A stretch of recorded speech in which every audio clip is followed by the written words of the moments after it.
Hayop ka na!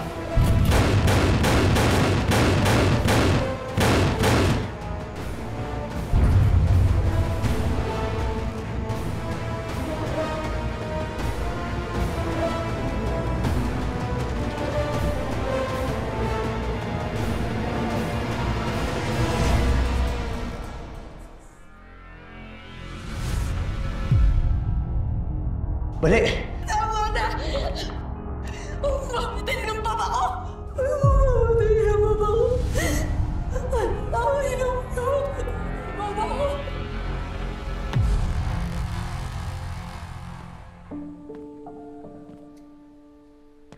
Anong iniisip mo? Gusto kong malaman kung paano naging mag-ama si William at si Bani.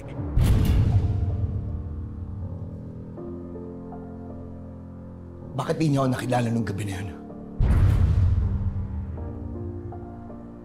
Paano natitiis ni Bani na manatili sa poder ng mga kalaban?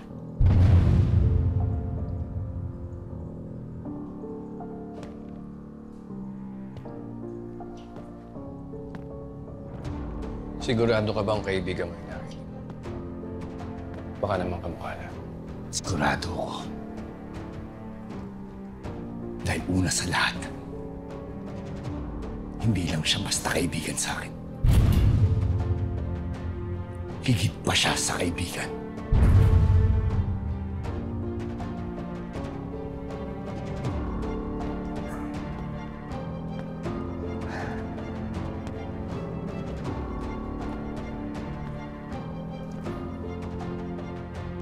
Isa lang ang paraan para maliwanagan ako sa lahat ng to. Kailangan ko makuha si Bani. Kung kinakailangan na pasukin ko ang Malacanang para lang mabawi ko siya kay William, gagawin ko yun.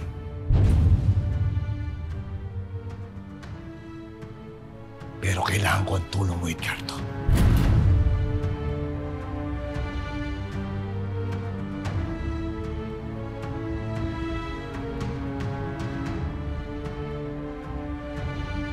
Hindi ganun kadali.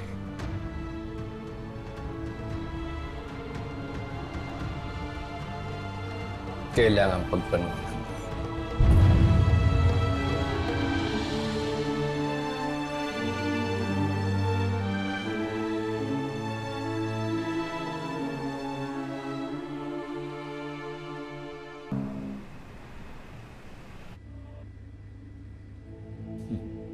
Ngayon, naniniwala ka ng totoo sinabi ko. Hindi mo sila mga magulang. Ako ang tatay mo, Calvin. At ikaw si Abel, ang tunay kong anak. Mabuti na lang talaga. Nabawi kita kay Edgardo. Nagkaroon tayo ng pagkakataon na makilala ang isa't isa. Sana nga noon mo pa ako kinuha sa kanya. Sabihin mo lang sa akin kung anong kailangan mo. Lahat ibibigay ko. Gagawa ko ng paraan. Nakihanda kita. Cheers!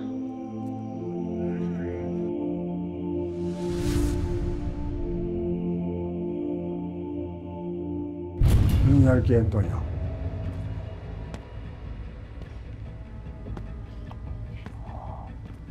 Ano nangyari ito? Paano nakakuha ni Edgardo at Elias si Antonio? Hindi mo natin sa sumabog na kotse. Nakikiramay kami. Lumabas ka muna, Vanessa.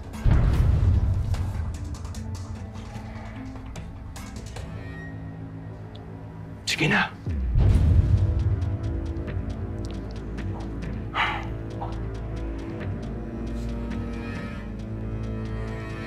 Alvin, hindi kaya nagsalita tatay mo kay Edgardo at kay Elias.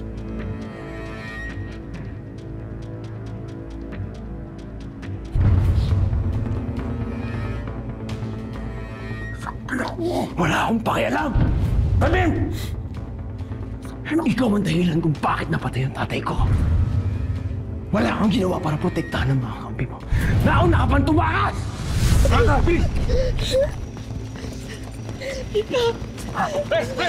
Pasok!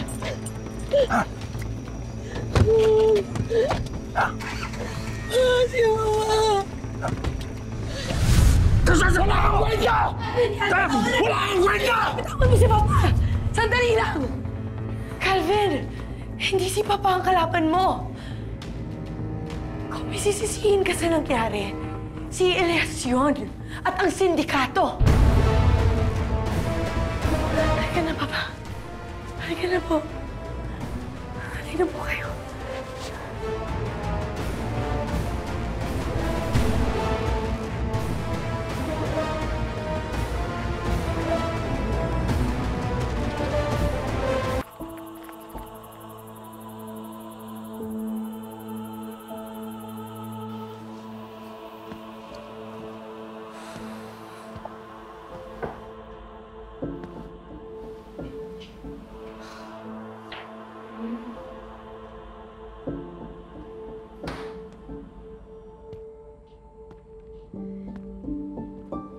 Elias, pwede ba kitang makausap?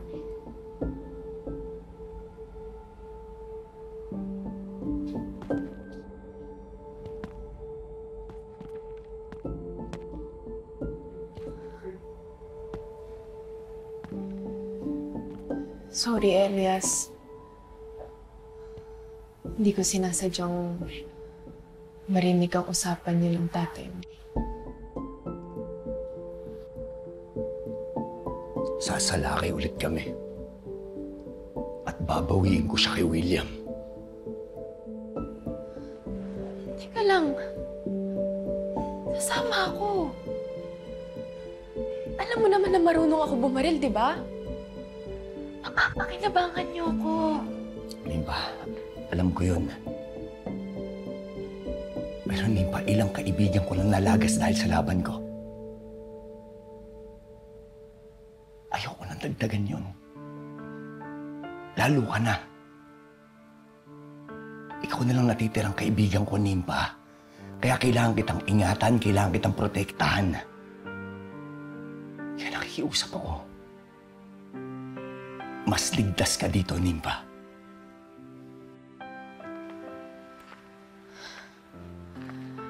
Nag-aalala lang naman ako.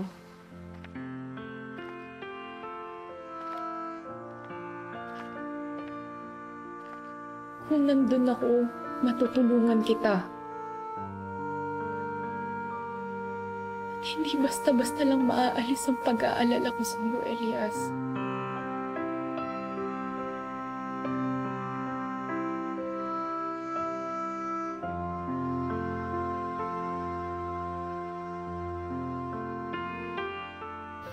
Elias,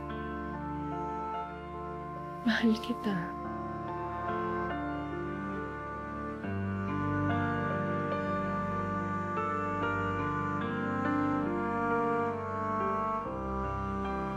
Nimpa.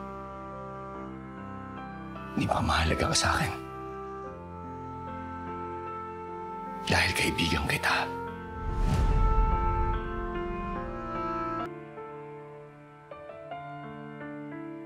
Mahal mo ba si Banet?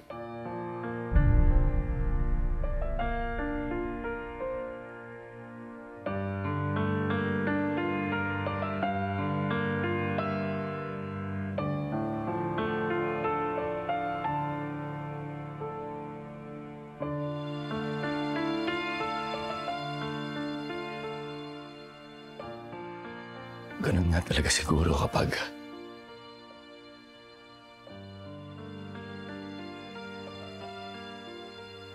nawala sa iyo isang tao, no? Doon mo makikita ang tunay na kahalagahan niya.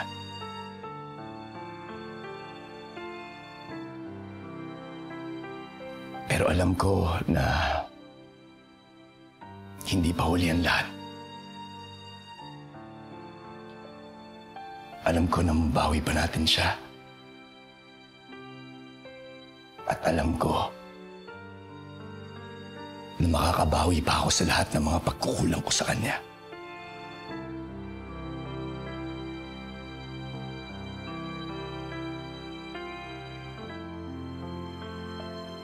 Ipapasensya ka na. Naiintindihan ko. May nakalimutan lang ata ako.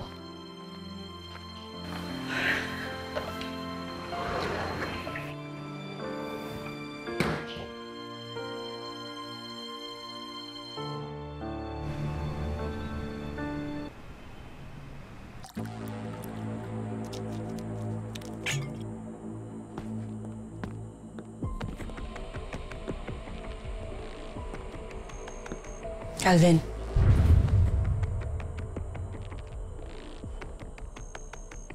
Ano ginagawa mo dito? Ito ko sa tatay mong duwag. Pulpul yung tatay mo. Pwede huwag mong insultuhin ang papa ko. Nandito ako para kausapin ka. Bilang kaibigan. Kaya pwede ba? Huwag mo idama yung pamilya ko. Ano bang kailangan mo sa akin? Pwede ba huwag ka makialam? Dito ako bilang kaibigan. Papakiusapan kita. Huwag mo nang siraan ang papa ko. Wala siyang kinalaman sa nangyari sa tatay mo. Calvin, hindi mo kalaban si papa. Kakampi mo siya. Di mo ako naiintindihan.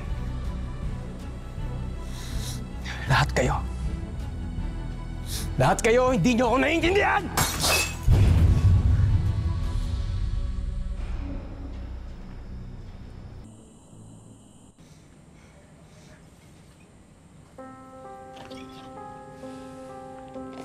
Kahit ubusin mo pa yung alak na yan, hindi matatapos ang problema mo.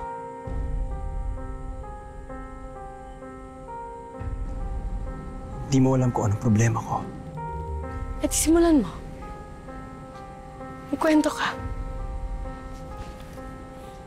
Dito lang ako. Handa ka makinig? Marami akong problema, Vanessa.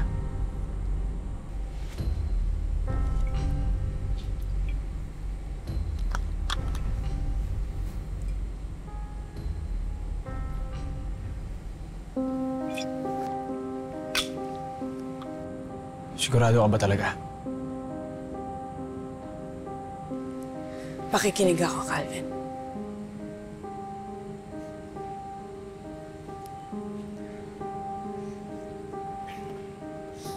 Hindi ko alam kung saan ako magsisimula eh.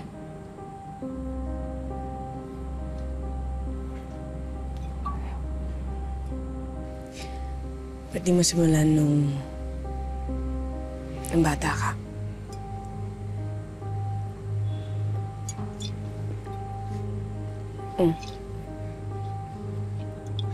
Bata pa lang ako.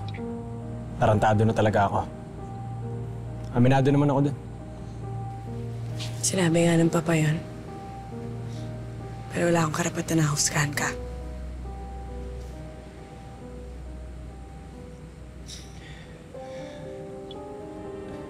Alam mo, buti nandito ka. Sinamahan mo ako.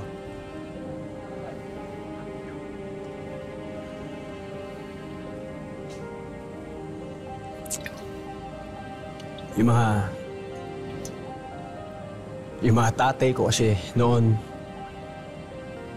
kahit kailan di nila nagawa sa akin to eh. Di nila ako pinapakinggan. Gusto nila sila lang yung nasusunod.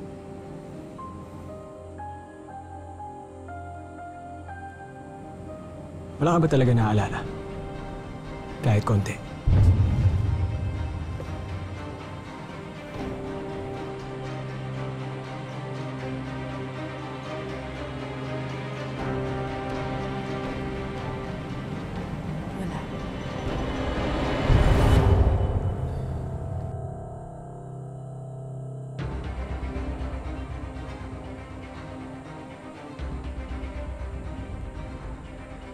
Ikaw ba? Meron ka bang bagay na ginawa noon hanggang may lagi mong naalala?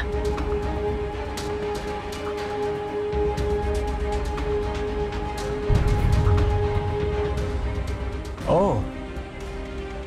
Pero huwag mo na itanong. Baka magulat ka pa sa ikikwento ko eh.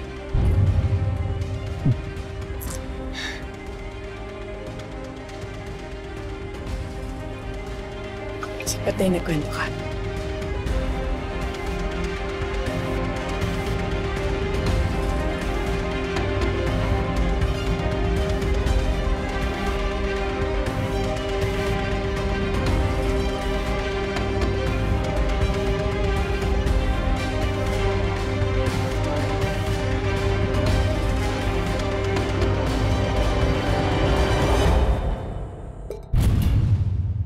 Hugo, anong balita sa pagmamanman niya kay Bane? Ayon sa intel natin, bantay sarado ng security group ng presidente si Miss Vanessa. Kung nakikita man siya, ito ay sa ting pabalik-balik ito mula doon sa palasyo papunta sa mansyon ni William.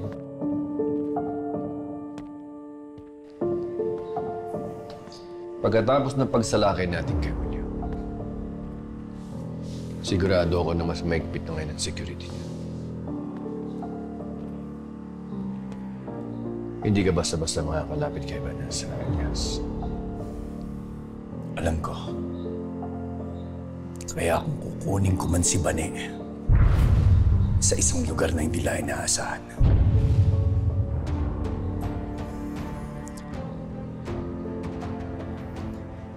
Hugo,